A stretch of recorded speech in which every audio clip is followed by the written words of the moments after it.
మనందరం మన జీవితంలో శాంతి సంతృప్తి కోసం వెతుకుతూ ఉంటాం కదండి.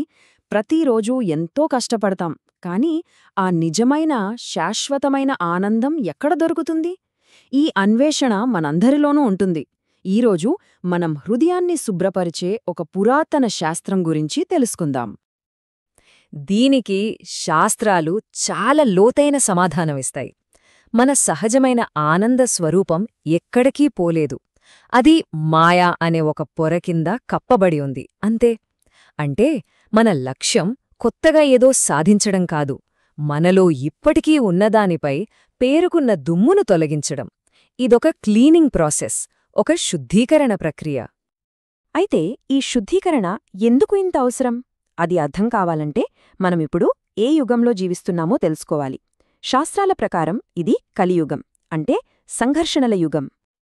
ఈ యుగం స్వభావమే సంఘర్షణ మరియు ఆందోళన. మన చుట్టూ ఉన్న ఈ వాతావరణంలోని కల్మషం మన చైతన్యంపై, అంటే మన స్పృహపై ఒక దుమ్ము పొరలా పేరుకుపోతుంది. దానివల్ల మన స్పష్టత, శాంతి అన్నీ కప్పబడిపోతాయి. అందుకే శ్రీ చైతన్య మహాప్రభు ఈ ప్రక్రియను ఎంత అందంగా వర్ణించారంటే చేతో దర్పణ మార్జనం అన్నారు. అంటే మనస్సు అనే అద్దాన్ని శుభ్రపరచడం. ఆలోచించండి, అద్దం ఎంత శుభ్రంగా ఉంటే మన నిజమైన ఆనందమయమైన స్వరూపాన్ని అది అంత స్పష్టంగా చూపిస్తుంది. మరి ఈ అద్దాన్ని ఎలా శుభ్రపరచాలి? దీనికి శాస్త్రాలు ఒక ఖచ్చితమైన పరిష్కారాన్ని సూచించాయి. ముఖ్యంగా ఈ యుగానికి అత్యంత శక్తివంతమైన సాధనంగా ఒక పవిత్ర ధ్వనిని నిర్దేశించాయి. ఆ దివ్యమైన ధ్వనే ఈ మహామంత్రం. వేదాల ప్రకారం కలియుగ కల్మషాలను ఎదుర్కోవడానికి ప్రత్యేకంగా సిఫార్సు చేయబడినది ఇదే. ఇది కేవలం కొన్ని పదాల సమాహారం కాదు, ఇది ఒక ఆధ్యాత్మిక శక్తి. దీనికి చాలా బలమైన శాస్త్ర ప్రామాణికత ఉంది. కలిసంతరణ ఉపనిషత్తులో నారదముని బ్రహ్మదేవుణ్ణి అడుగుతారు, స్వామీ, ఈ కలియుగాన్నే ఎలా దాటాలి అని. అప్పుడు బ్రహ్మదేవుడు ఈ 16 నామాలే ఏకైక మార్గమని స్పష్టం చేస్తారు. బృహన్నారదీయ పురాణమైతే దీన్ని ఇంకా నొక్కి చెబుతుంది. హరేర్నామా హరేర్నామా హరేర్నామైవ కేవలం అని 3 సార్లు పునరుద్ఘాటించడం ద్వారా ఈ యుగానికి పవిత్ర నామజపం ఎంత ముఖ్యమో, ఎంత ప్రత్యేకమైనదో స్పష్టం చేస్తుంది. సరే, అంతా బాగానే ఉంది, కాని అసలు ఒక శబ్దం, ఒక సౌండ్ మన చైతన్యాన్ని ఎలా శుభ్రపరుస్తుంది? ఇది కేవలం నమ్మకమా, లేక దీని వెనుక ఏదైనా లోతైన ఆధ్యాత్మిక శాస్త్రముందా? దీని వెనుక ఉన్న ప్రాథమిక సత్యం చాలా లోతైనది. ఆధ్యాత్మిక స్థాయిలో భగవంతుని నామానికి, సాక్షాత్తు భగవంతునికి ఎలాంటి భేదం లేదు.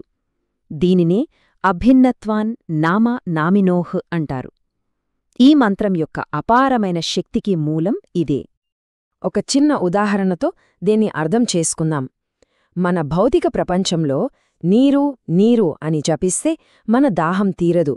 ఎందుకంటే నీరు అనే పదానికి తాగే నీటికి మధ్య తేడా ఉంది.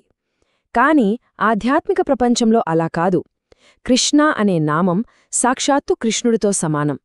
ఆ నామాన్ని ఉచ్చరించినప్పుడు మనం నేరుగా భగవంతునితోనే కనెక్ట్ అవుతాం. అందుకే ఈ మహామంత్రాన్ని శబ్ద అవతారం అంటారు. అంటే భగవంతుని శబ్దరూప అవతారం. మనం జపించినప్పుడు ఈ శబ్ద అవతారం మన చెవుల ద్వారా ప్రవేశించి నాలుకపై నృత్యం చేస్తుంది. అలా మన అంతర్గత స్వభావంలోని కోపం, దురాశ వంటి మలినాలను శుభ్రపరుస్తుంది. ఇప్పుడు మనందరం ఫేస్ చేసే ఒక పెద్ద సమస్య దగ్గరికి వద్దాం. అదేంటంటే నిరంతరం ఆలోచించే, ఆగకుండా పరిగెత్తే మన మనస్సు. ఈ సాధన ఆ సమస్యను నేరుగా ఎలా పరిష్కరిస్తుందో చూద్దాం.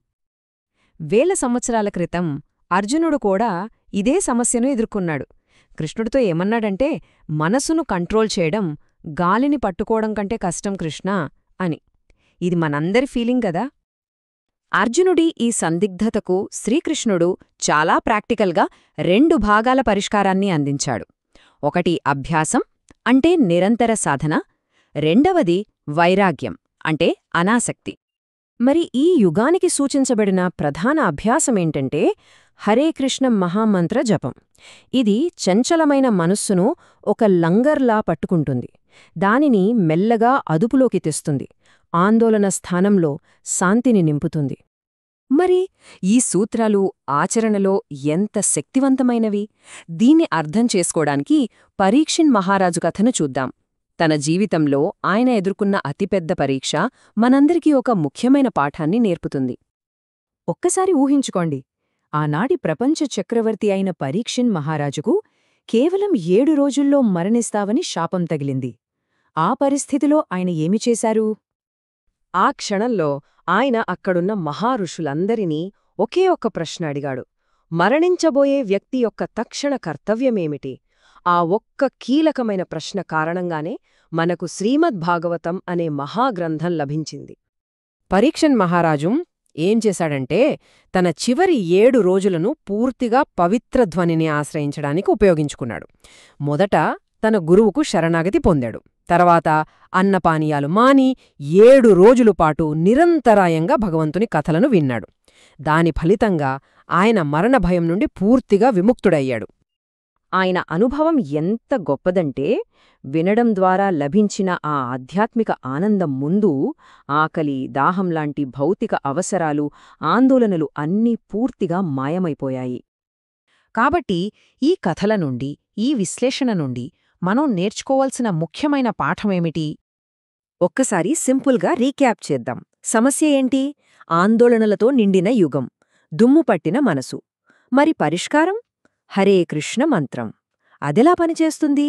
నామానికి, భగవంతునికి భేదం లేదు కాబట్టి. ఫలితమేంటి? మనసుపై నియంత్రణ మరియు నిజమైన ఆశ్రయం. కాబట్టి ముగించే ముందు మనల్ని మనం వేసుకోవాల్సిన ఒక ప్రశ్న: ఈ పవిత్ర ధ్వని మనకు అంతిమ ఆశ్రయంగా ఇవ్వబడినప్పుడు మన దైనందిన జీవితంలో మనం నిజంగా దేనిని ఆశ్రయంగా తీసుకుంటున్నాం?